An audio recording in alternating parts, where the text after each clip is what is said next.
Hi, I'm Tanya, founder and president of Elvie, and this is Skin Like a Rhino. Skin Like a Rhino is not like any other Girls Boss podcast. We will be talking to ambitious women about the thrills, the realities, and highs and the lows of what it's really like, what it really takes to make a difference in women's lives. Elvie is all about radical female-first technology. We design products that solve real problems for women. We take neglected issues such as breastfeeding or pelvic floor health and we turn them on our head, not just through creating great tech products that make a difference, by launching also really provocative brands, by changing the conversation. So when we started designing this podcast, we thought to ourselves, which inspirational women should go on the first episode? And we realised there's nowhere better than looking close to home. I'm so delighted to have Sarah Liddell, our new Chief Product Officer here at Elvie, join us for the first episode of Skin Like a Rhino. Sarah has challenged the status quo, channeled her frustrations with existing products for women. Straight at university, she created a new design pushchair, which was better designed around women's needs. She was the fourth female engineer out of 240 male engineers at Dyson. She continues to confound the odds. She continues to break stereotypes in her quest to design better and more iconic products for women. I'm delighted to welcome Sarah Liddell. Hi, Tanya. It's a pleasure to be here. I know you have faced a lot of personal and career challenges along the way. Now, at Skin Like a Rhino, we don't want to just dwell on some of those, but I do think that they are important to understand. How did you overcome them and become that stronger, more resilient person than you are today? And from what I understand, I think you wanted to be an engineer even at school. Is that right? Well, yeah. When I was a child, I used to constantly be sort of inventing things, overcoming little problems that I faced as a child, but I didn't know that you could actually have a career doing that. So I think one of the issues was at school, it just wasn't an option for me.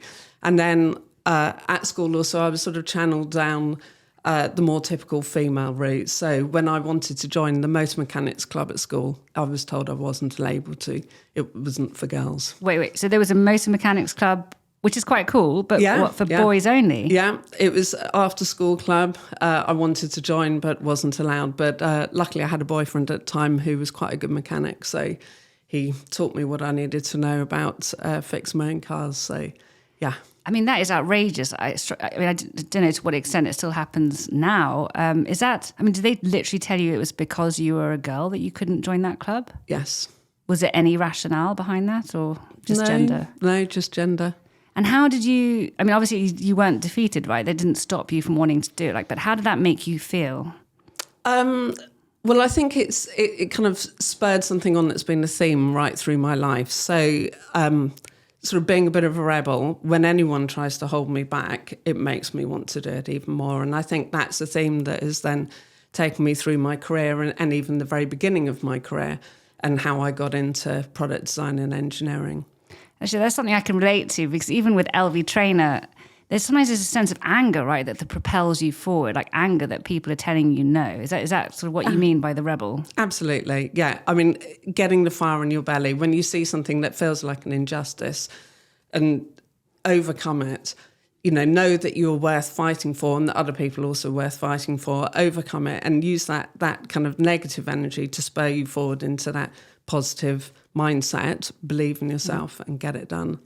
But you knew what you wanted to do, you had a passion. Was that then straightforward? Were you able to then continue from, because I'm assuming obviously engineering at that time was open for women too? At school, the career advice I had was if I wanted to, I always knew I was practical and I liked solving problems and I liked fixing things, but it was, you could either go down the sort of maths and science route, but I was also creative. I was a creative problem solver. So to take myself down that route would only be printing, graphic design, etc. There didn't seem to be any options that really meshed the two things. And that's what design engineering is about, is creative problem solving. So it's taking your creative side and the engineering side and putting them together. So it wasn't until... So I originally went and did fine art for my first degree, but it wasn't until I had my children, and I was quite a young mum, and I was then using products for the first time and just really frustrated with the way that the products worked. They just did not meet my user needs. So, for instance, I mean, you mentioned it earlier, the pushchair. At the time, you couldn't board a bus with a pushchair. I mean, you definitely couldn't board a bus on a wheelchair either. So you had to fold the pushchair up before you got on the bus. And pushchairs were designed to be folded with two hands. Well, where do you put the baby? You either hand it to a stranger, put it on the pavement, struggle with the baby and the pushchair. So, you know, I knew I was creative and I knew I was a problem solver, and I just thought, I can do better than this. Surely, why do we have to put up with this kind of, you know, products that don't meet our needs? So when my kids started school, I went back to university to do my degree. You say that, Sarah, in a very sort of laissez-faire way, but I mean, you were, from what I understand, you were a single mother with two small children. Yeah. Self-funding and going to university. Yeah, I mean, yeah. That's impressive. It was, I mean, I look back on it now and I, you know, I don't know where I found the energy all the time, but I knew what I wanted to do, and I knew it was something that was worth doing. So I would work nights. I was upholstering, doing all sorts of different jobs, and sort of funded myself through university. But you're still making it sound too easy. So just let me understand a day in the life of Sarah Liddell. You had, how old were your children? When I started so I did a foundation course before that. So my son Ben was 3 and my son Josh was 4. So Ben used to sometimes come to college with me because he was preschool. So he would sit there in our crits, and I'd sort of give him piles of Lego to try and keep him occupied. But yeah. But you said you were working during the night to make money, and then you were studying. I mean, sorry, what about sleep? Does sleep factor in here? Yes. Well, I think as a young mum, you kind of learn to survive on a few hours sleep anyway. So yeah, I mean, I'm not trying to say it was easy. It was difficult, but it was, you know, something I wanted to do. The work I'd been doing before with props and upholstery just was even less suitable for having a life working with young kids. So, you know, ridiculous hours and very unpredictable, and, you know, not quite as mission driven as design engineering.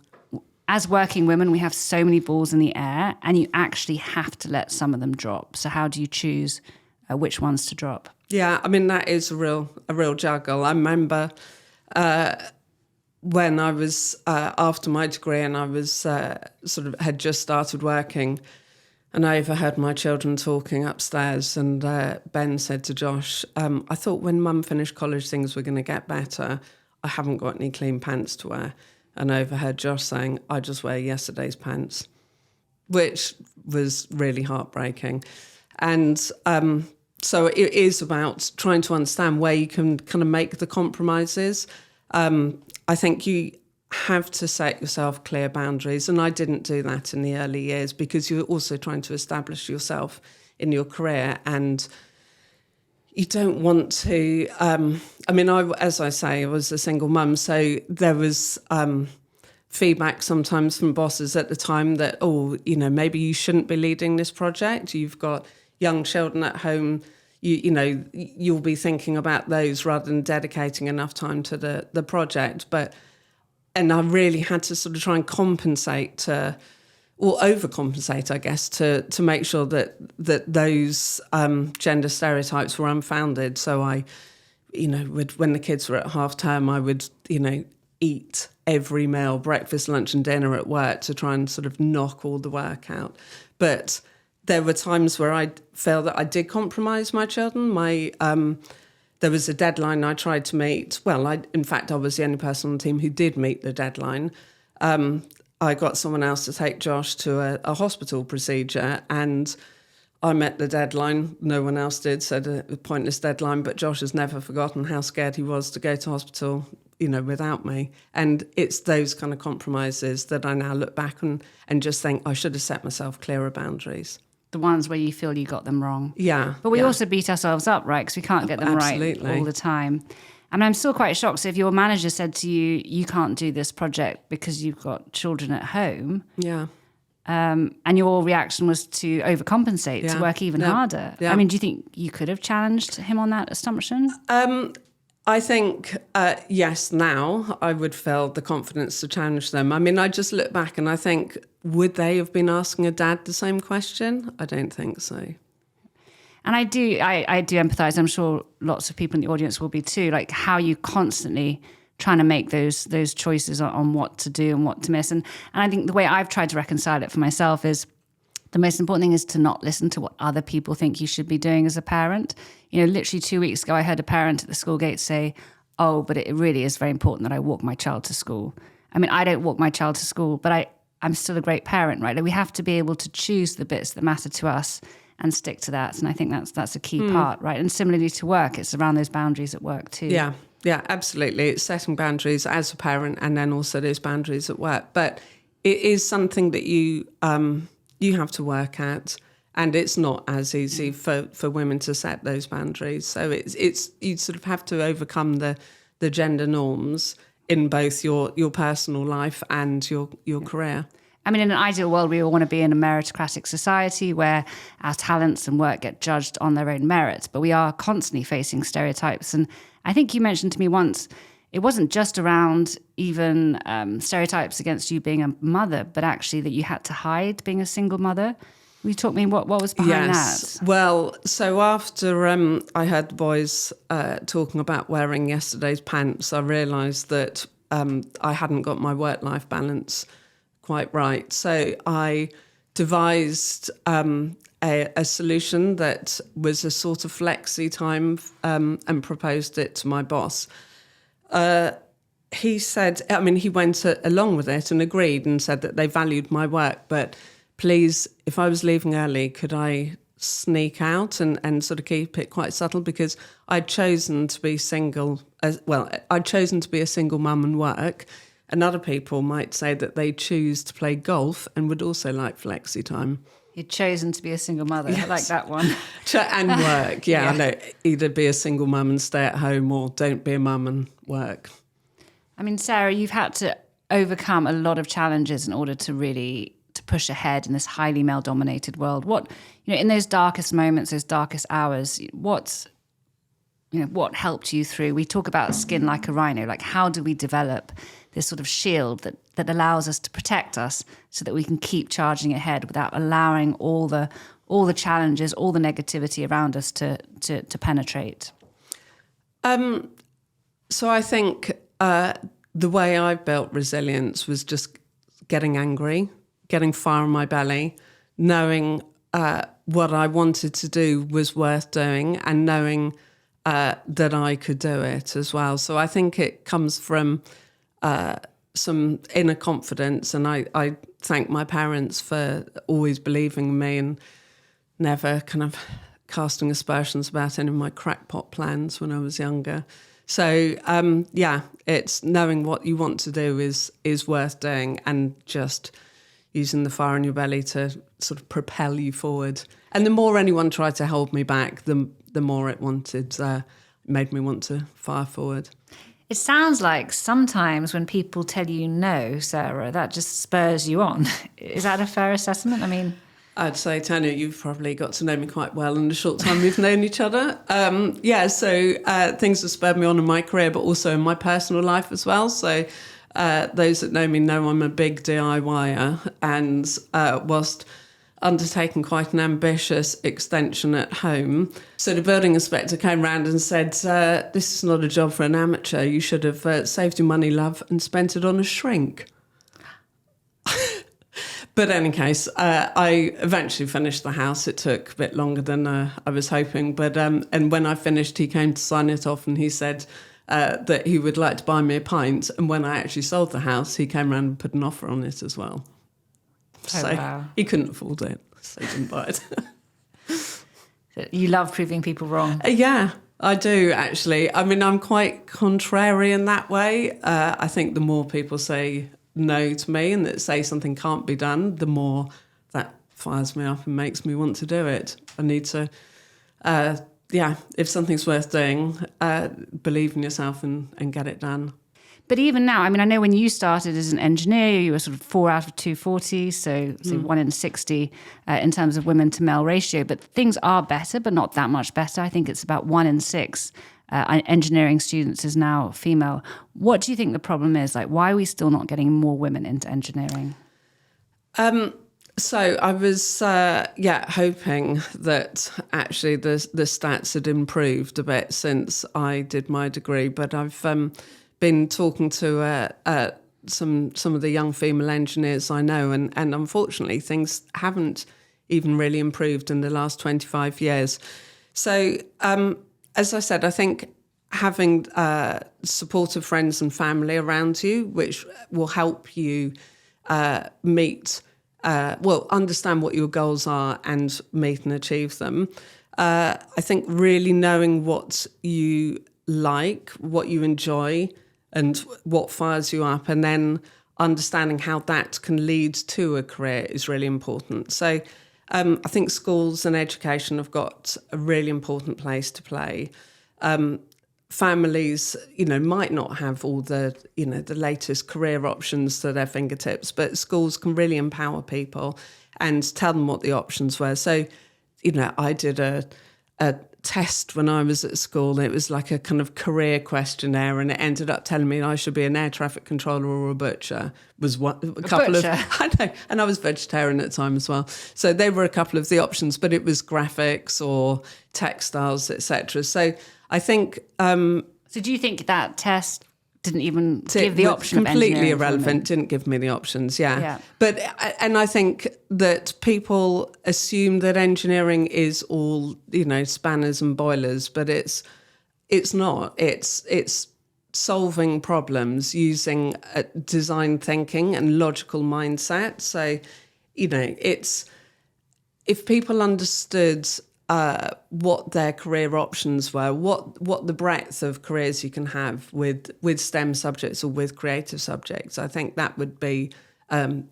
really open some doors for people. I mean, maybe it's a bit simplistic, but I think engineering needs a rebrand. I was talking to Dr. Hayatun Salem, who's the first ever non-white, non-male CEO of the Institute of Engineering. And she was saying in this country, it's similar to what you said, if we say the word engineering, people are thinking about somebody fixing your BT line. Whereas if you say engineering in France, they understand that means everything from computer science to mathematics to physics to a whole range of exciting careers. And I really hope that's something we're trying to change at Elvie, right? That we can show that some of these careers can have really not just an impactful outcome, but be exciting. And there's a lot in there too, because I do worry about drop-off, right? I think a lot of women who are even studying engineering don't even continue in that space.